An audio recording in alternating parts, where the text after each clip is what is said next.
All right, so let's get started. Anyone who trickles in, we'll circle back if need be. So, hey everybody, I am Leanne. I am the acting chair of the ISOTEM Dems. For those of you who do not know who else is joining us, we have some of our Southampton Dems joining us, as well as their leader, Gordon Herr. If you want to say hi. Hi everybody, and thank you very much. I appreciate the fact that ISLIP is allowing us to piggyback on this event this evening. So very much appreciate it. I'll leave it up to Luann to continue. Thank you, Luann. Perfect. What some of this may seem ISLIP central because that's kind of how we originally designed it, but the basic rules of petitioning are kind of the same throughout. So if you have any questions or concerns, we're still happy to address them. But if you hear ISLIP mentioned a lot, sorry. No problem. With that, I'm going to hand it over to Derek, who prepared some slides. Right. I did. Right. So hello, everyone. My name is Derek. I'm from Central ISLIP. I'm actually going to be the acting chair of the secretary of the ISLIP Dems. Yeah, can't talk today. Good start. But anyways, so here is just I figured the first thing and the most important thing is just to know what the petition is and what it kind of looks like. So on the right here is just what it literally will look like. The only difference would be that you would have names of candidates listed for each or any given position. But basically, they're just the way to get any elected candidate for elected office on the ballot in New York State. All elected officials, except for statewide officials, have to go through this process. Unless they are in a primary, then they do still have to statewide as well. And prior to 2020, the requirements were that you would need 3,500 signatures to get on the ballot as a congressional candidate.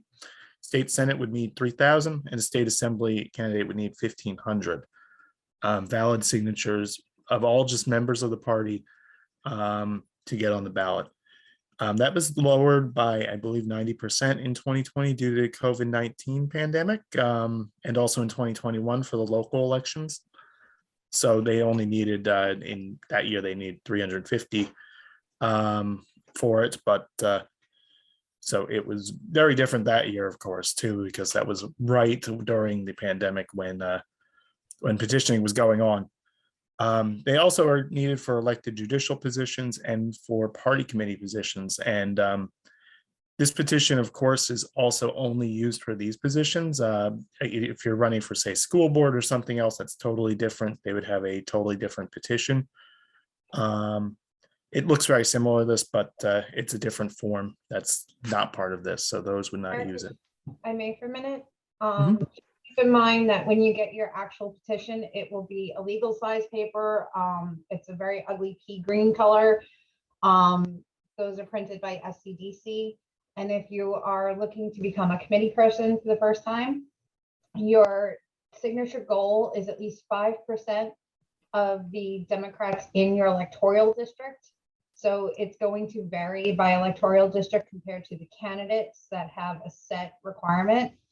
The goal is always to double no matter what the candidate is, or if it's a committee person running, to double your signatures for just in case, which we'll get down to later on, but just keep that in mind. Yeah, and just from personal experience, I know we collected 5,000 petitions for our signatures for one of the congressional campaigns I worked on, 2018. So that just kind of gives you an idea of how many they want to get, just to make sure there's no legal issues in getting on the ballot. So the key things to know here is just that. Oops, tried to move the chat box. The petition carriers must be registered members for the same political party. So you have to be a registered Dem. I hope you all are. Otherwise, you will not be able to carry petitions for Democratic candidates or to join the Democratic committee. And they're circulated on just an electoral district by district basis. So that one particular electoral district will have a particular set of petitions that would need, because it's based on the state Senate candidates, it's based on state assembly candidates, congressional candidates, what have you. So if you're in, and you're in Islip, it would be between one of the two congressional districts. In Southampton, I believe it might be two as well now. Correct. And so, and then it would be the same with any Senate or assembly districts. If there's any splits there, you would just have to make sure that you have each of the correct signatures in whatever area you're walking. And the way we do that and make sure where you're walking is valid is we will actually give you turfs that will correspond to that area. And you'll receive a walkbook with the list of voters.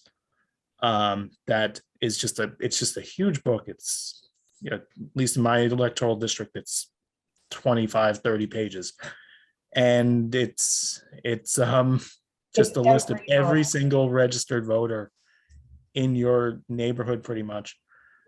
Democrat, Republican, Independent. It's not very readable, which is the one issue when you're just walking. So that's why we'll be able to make sure you have turfs as well. Garrett? Yeah, I was gonna interject there that we are gonna try and make this easier for everybody by cutting turfs. So that way you kind of go to people who are both definitely Democrats and they're in a condensed, easy to read format. And also the way that we're going to do them is we're going to selectively pick out Dems who are far more likely to both be engaged in the political process enough to now answer the door when you knock and be likely to sign your petition when you go, hey, I need you to sign this for the political process, and you do your spiel. We really do want to commit to making this as easy as possible for everybody, which is why Derek and myself and 2 or 3 other people are going to be cutting lots and lots and lots of turfs in vote builder over the next Oh yeah, that's next 2 lots weeks. of turfs. Just for the few people on from Southampton, and just to give you other guys an idea what we do. We've always used minivan. We've used minivan for years and years. And I know, Leanne, that's something that you've done as well. But my understanding is because of the change in districts, minivan might not be updated. So what we'll do, which we've done in the past, is we'll also cut turfs, but we basically will have PDF files, which we'll email to people for their specific election district, also broken down by party for the Democratic Party, and also for prime Democrats. So we are very specific on that too. So I'm not even sure if we're going to push minivan this year because of the possible emissions in minivan. So we will probably have paper, but we're going to email out the PDFs to the people who are going to be walking. On our turfs, in case anyone hasn't canvassed for a campaign before, typically on a turf, you'll have voter information that I'm not necessarily sure is in the walkbook. It might be. No, it's usually with if you're walking a turf, it would have the age, Yes. gender. The only thing that's on the walkbooks is the address and registration. I thought so. So if you're walking for Islip on this turf that's cut for you, normally you see turf cut in Islip just for a campaign, in which case you're asking for support or gauging support for a particular candidate that's running. We're using this a little differently this year in that instead of asking for support for a candidate or two, we're asking poll questions, which will be on the sheet next to each voter, where you can easily record their responses. And that way we're getting some kind of data back while we're at the door. And for messaging, campaigning policy, what have you, that we could target electoral district by electoral district, because even though, if you're in Southampton, if you're in one corner, it's good, the concerns will be different from the other, and the same thing in Islip. So no 2 hamlets are exactly the same. And that way we can micromanage our data a lot better. And as Derek said, just to reinforce, you have to be a registered Democrat to carry a petition, but you also have to make sure that the person signing is the Democrat you're asking for. And no one else can sign that on their behalf. This is a legal document. And also on that, in that same kind of line, you also, it doesn't, you can get people to sign in anywhere in Suffolk County. It's not based on just, there's not a limit based on what assembly district you live in, like there is for joining the committee. So you can, if you're carrying petitions for a campaign and they send you out to Riverhead, that would be no problem. You can collect signatures there. Of course, there would be people in Riverhead who could do that, but there's always overlap. That's a constant thing that happens with campaigns and committees once petitioning starts, because they very much want to make sure they get on there. So then just for some other basic info, you know, in 2021, the petitions were different than what they're going to be, I believe, this year. They had every candidate for every position listed on one single sheet, and it was the easiest thing in the world. This year, we're not going to have that. It's going to be each candidate will have their own petition. So that does make it certainly a little more difficult at the doors, just because you'll have somebody having to sign perhaps 3 or 4 different sheets just to get through it. So that definitely keep that in mind. Whereas last past year, if they signed it, you only had to sign 1. So and a petition signer can only sign for 1 petition. So in a case of a primary, they cannot sign for 2 candidates, or that second one will be thrown out. My understanding of that. And anyone carrying petitions, you can't sign your own. You would have to sign somebody else's. In other words, you can't witness. In other words, you can't witness your own signature. Correct. Yep. So as far as the timeline, it's pretty straightforward this year. It's March 1st is the first day to sign petitions. That's when the designating period starts. And March 11th is the last day for those to be submitted to the state, or April 11th, sorry. And so because of that, we at the ISLIP Dems, what we're looking for, and I think Suffolk Dems as a whole is looking to do, is to have them turned in by March 22nd, I believe, or 21st. You want me to explain that? Yeah, sure. Okay. Wasn't sure the exact date. Once your petitions are done, can you actually go back to the petition itself? Once you fill up a petition, or once you finish, you know, hit your goal, it doesn't, the sheet doesn't have to be full, though we always love full sheets. There's a testimony box at the bottom that I'm not sure we can make any bigger on this. It's not necessarily hard to fill out. It's your name, your address, and then you have to sign and date your petition. So let's say you started your petition on March 1st, but you didn't get to the bottom of it until March 10th. You don't sign and date it until you get to the bottom of it, or you're finished petitioning, but you don't have to have a separate petition for each date. Just, you want them to go in chronological order. When having people in front of you at the doors filling out the petition, keep in mind you need the date and the signature, but if you'd like to speed things along, you can fill in their address yourself. Their signature has to be theirs, but you can fill in their address if it makes it easier for you.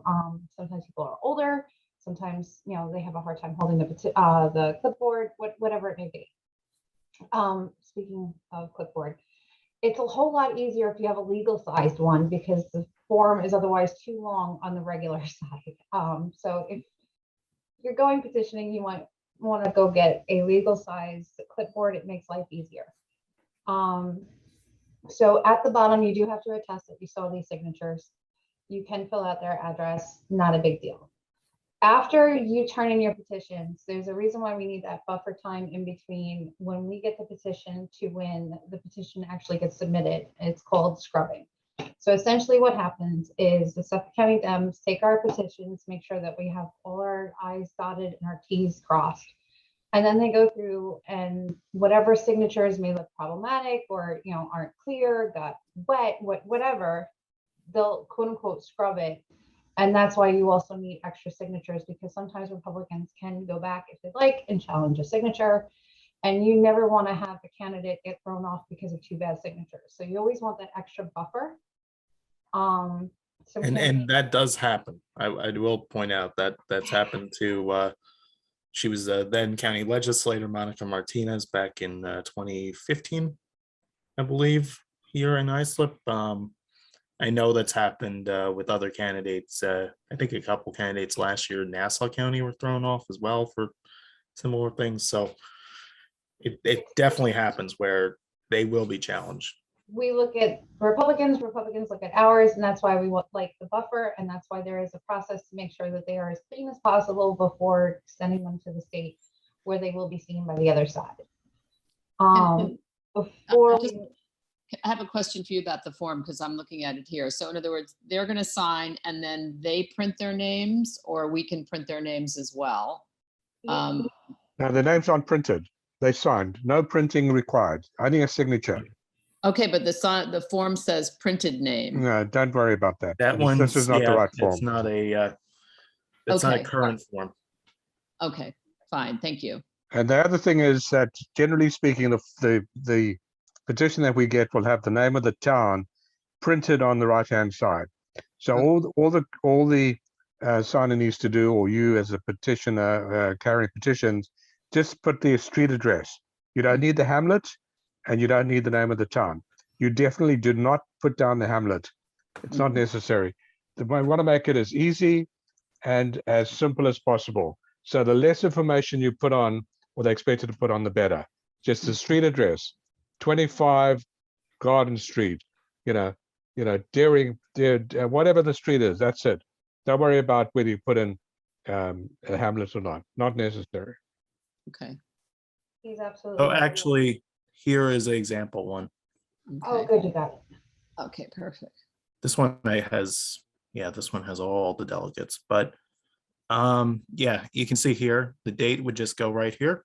Mhm. Name, the town is here. The format's a little messed up, just I think from Google Docs, but I want to check, the one Keith sent us is easier to read in this format. yeah, this is the one I just- you just sent me. Let's see.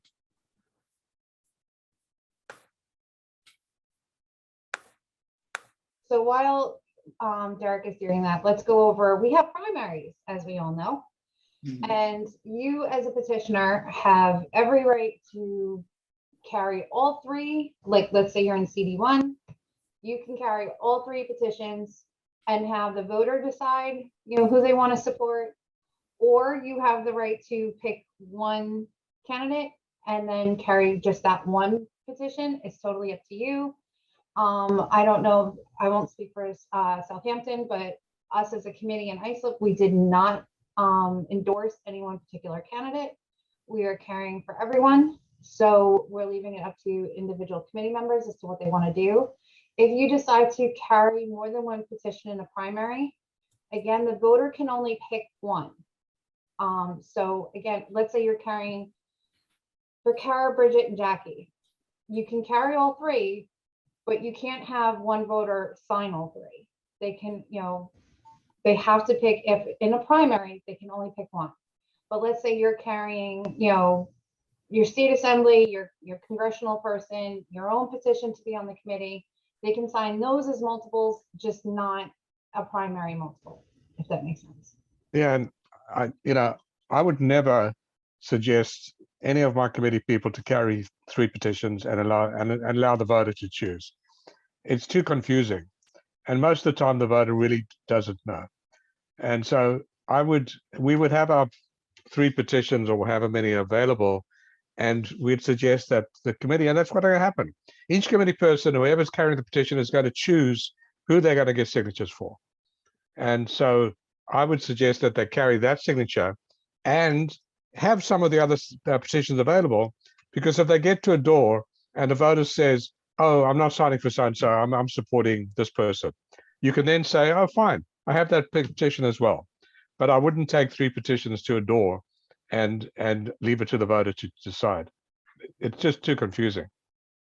But that's what my position is, and I would never allow anyone in Southampton.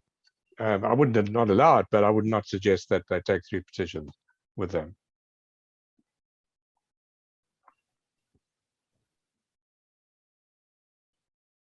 All right, so you got up the petition. This is what they will look like for you. You just got to put in the month and day. The name of the signer is where the signature is supposed to go.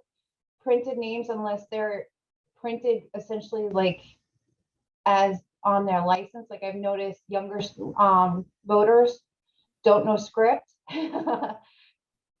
So they print their names. As long as that's what's on their driver's license, that is acceptable. And as Gordon was saying, the town has already printed there for you. All you need is their street address, which they could fill out, or you can, it's up to you. At the bottom, oh, that's so much easier to read. The statement of witness. I don't know why the format was so bad on the other one, but Google could be strange. Google just messed it up. PDF versus a doc file. That must be it. So the first place is where you print your name, where you reside. There's in the little paragraph, a short line. That's where you write how many signatures you collected for that particular sheet. So if you didn't finish the sheet of 15 and you got 12, you put 12 there. The date at which you finished, and then your signature. And that's essentially the rules of the road, the big ones of petitioning. If you come across somebody who has never seen a petition, which does happen, I usually explain it in the most basic way that I can, especially because in the past couple of years, getting time at the doors is pretty quick during COVID. Essentially, I explain it as both, all candidates are required to have this. They have to meet a certain threshold, depending on the candidate, of how many signatures. And this is how you have choices at the ballot. This is not a promise that you will vote for any of these candidates. It's not even a promise you will be voting, although we would like you to. But essentially, and this works in for at least a lot of Democrats, if we don't get enough signatures, you will only have Republicans to vote for. That has been a surefire no each and every single time, and pretty much kills most objections unless they were going to vote Republican anyway. Mhm. In which case I make a note of that, because then I don't want to go back. Does anyone have any questions? Trying to scroll through and see if anyone has any questions. So you want to just do me a favor and unmute? No one? We did that good of a job? No one has Nobody. any questions? I have a Mike? question, Sure. if I can. I saw in the prior form, it looked like having a notary was some advantage, but I don't see that on the current form. Is that no longer a thing? That's for working So- family parties and smaller parties. Notaries The- get their signatures. Well, the way that actually, so if you're a registered public notary, you can collect signatures for a candidate to get them on the Working Families Party line or the before 2020 with the Independence line, all the other minor parties. Okay. Now, and that's still the case now.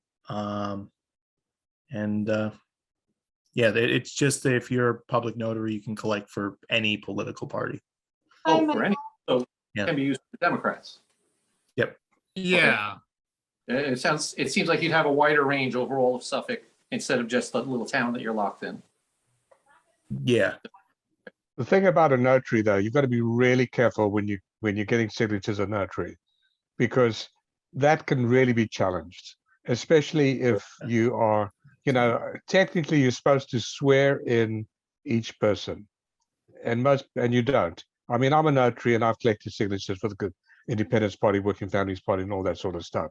And technically, you're supposed to go to the door and you're supposed to say, I'm not registered with the Working Families Party. I'm a notary, and so I've got to swear you in. Put your hand up, and they put their hand up, and it's really not an easy thing to do. It takes much more time, and people do it because the Working Families Party and Independence Party never got their own signatures, and we did it for them.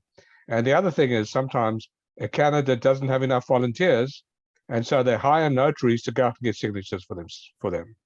Okay, So that's the whole point. thank you.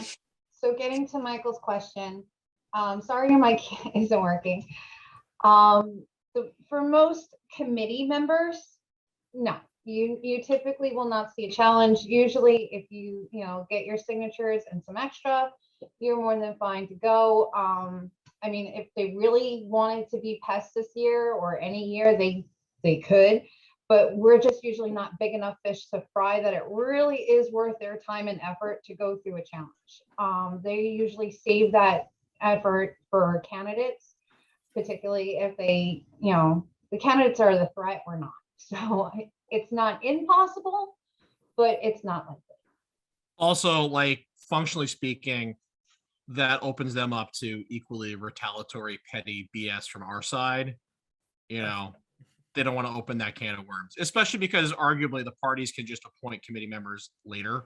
So there's no value to it. It's just being kind of a D-bag to do it. If the Republicans got something out of it, maybe they would consider doing it, but they don't. And don't apologize for your mic. Technical problems happen. It's fine. Glad you got your question in. What's up, Josh? I have a Yeah, so- question. Sorry. You go first. Sorry. Okay, I have a question for you because we were thinking of having the people who are carrying our petitions carry voter registration and absentee ballot forms with them in case anyone in the households that they go to needs to be registered or have an absentee ballot. We had heard from, I forget the chain that it came to me, that it had been part of the success of Southold having the increased voter turnout that they had in the most recent election, where their numbers were very high. So I was just wondering if you've ever had experience with that or thought about doing that. We've tossed that idea around a few times. We can definitely make sure that our committee people have that on hand. It's never a bad idea to be able to register a voter. I found a lot of voters find it easier just to do it online because you can't, but at least that way, if you collect the form, you got it and you can pass that in.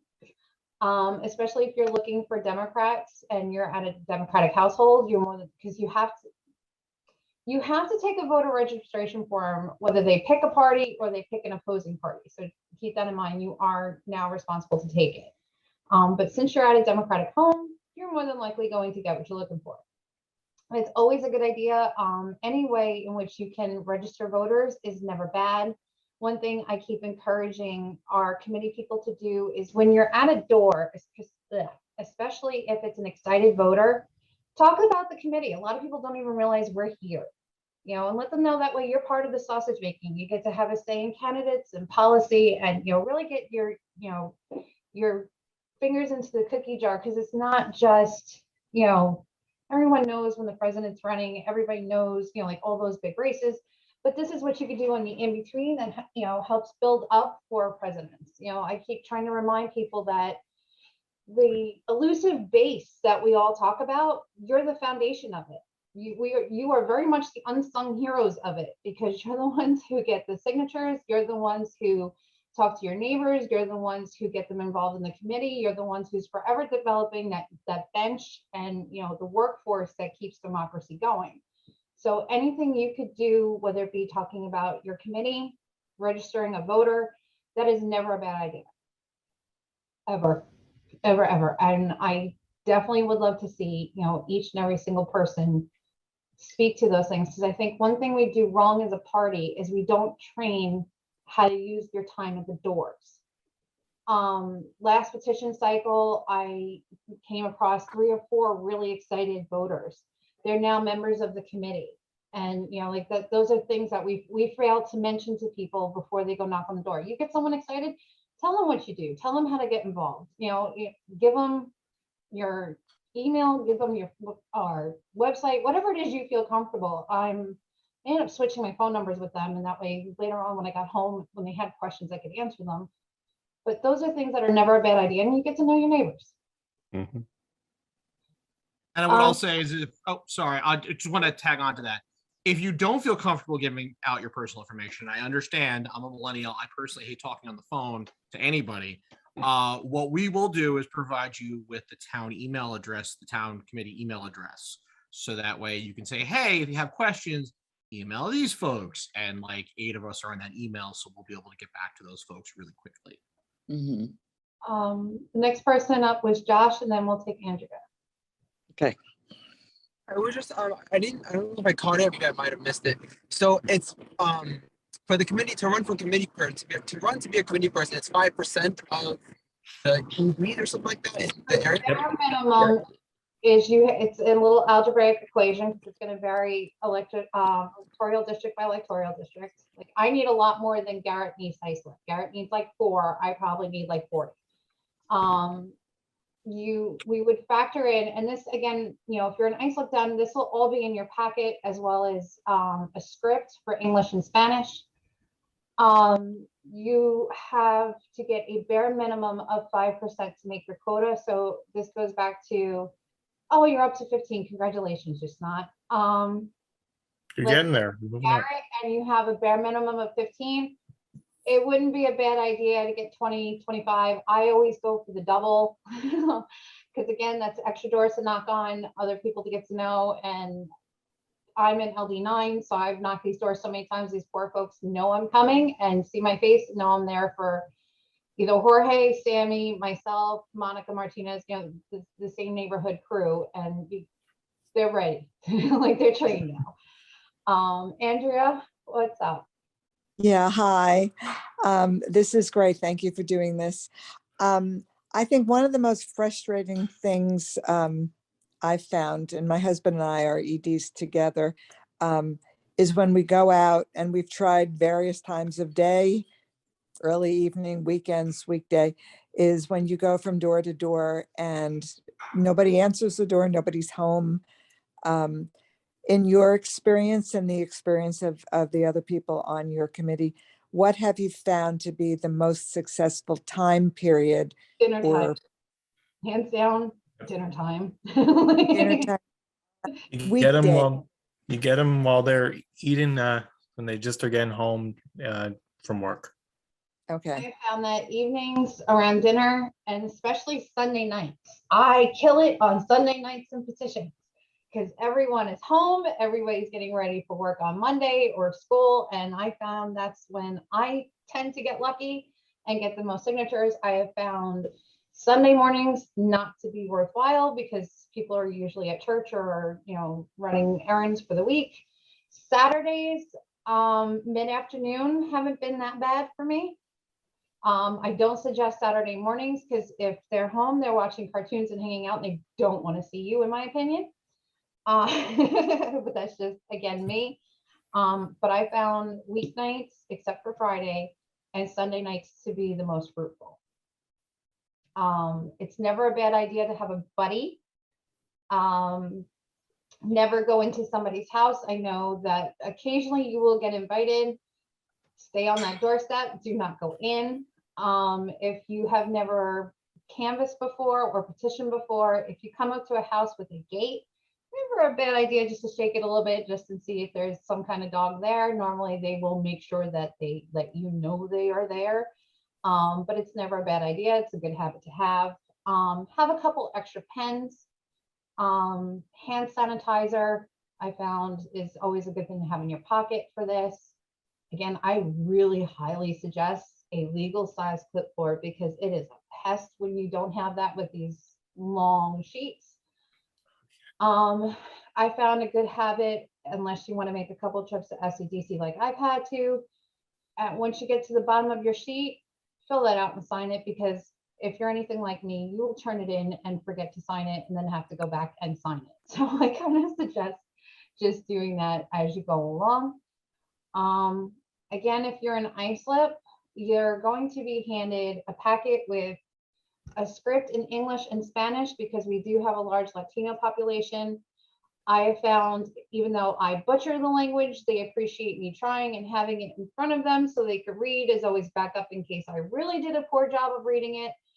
So you all will have that, as well as access to a Google Sheet that will be broken down by town districts with your leaders' information on it, as well as backup phone numbers should you have questions, concerns, or need some kind of support.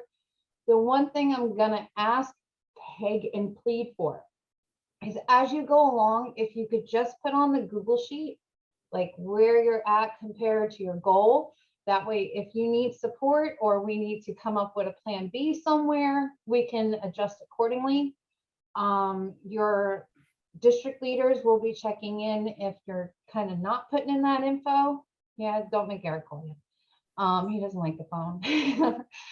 But nonetheless, we're trying our best to stay on track. All our phone numbers, again, will be there. So should you need support, it's always there. Don't hesitate to ask. We've done this several times around.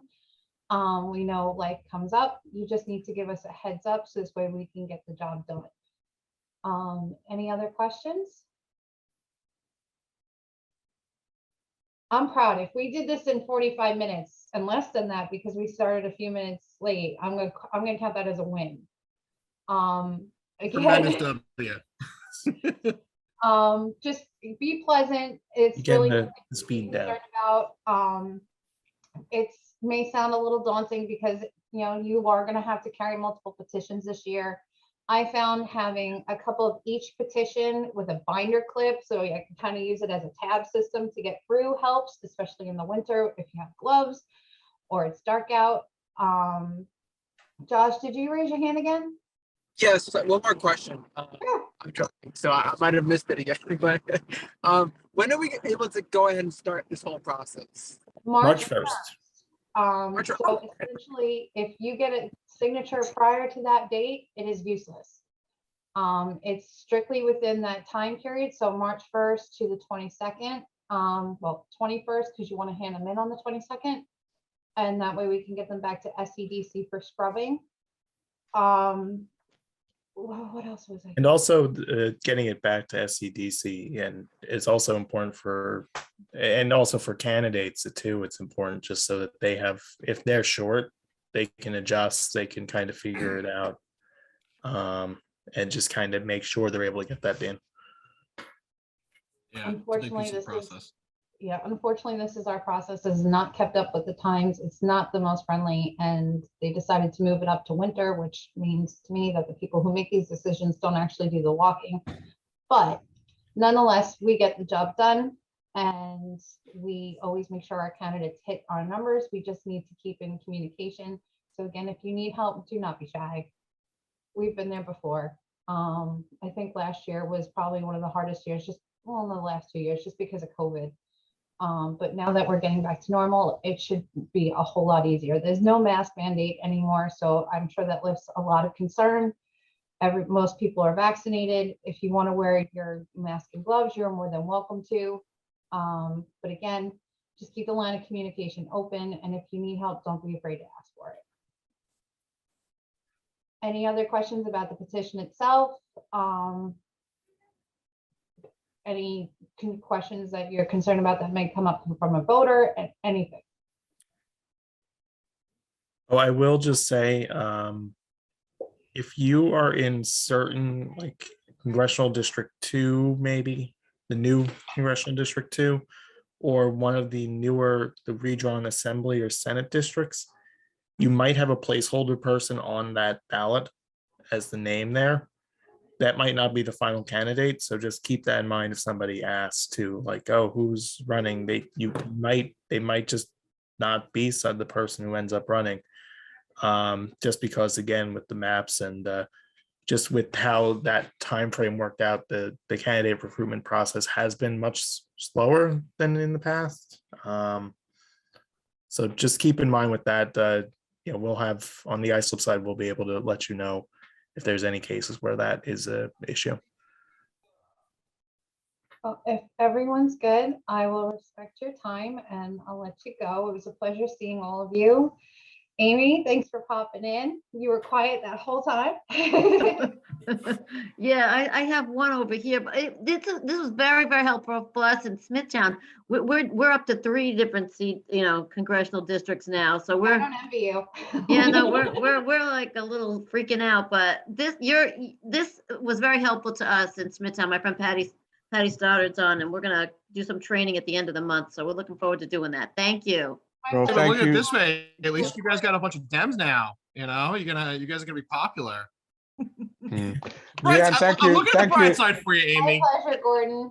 It was good. Yeah, to and thank see you very, very much. And I just want to see that Larry Silverman is on here. Larry, do you have any words of wisdom for us? You're muted. Mute. Mhm. You're still No, you're muted. still muted. it. All right, thanks, Larry. In other words, he's got nothing to say. Larry, I'll talk to you some other time. Thank you, everybody. Thank you very much, Leanne. Thanks, Karen. All Thanks, right. Derek. Thank you all. Have a Bye. great night. Bye. Thank you.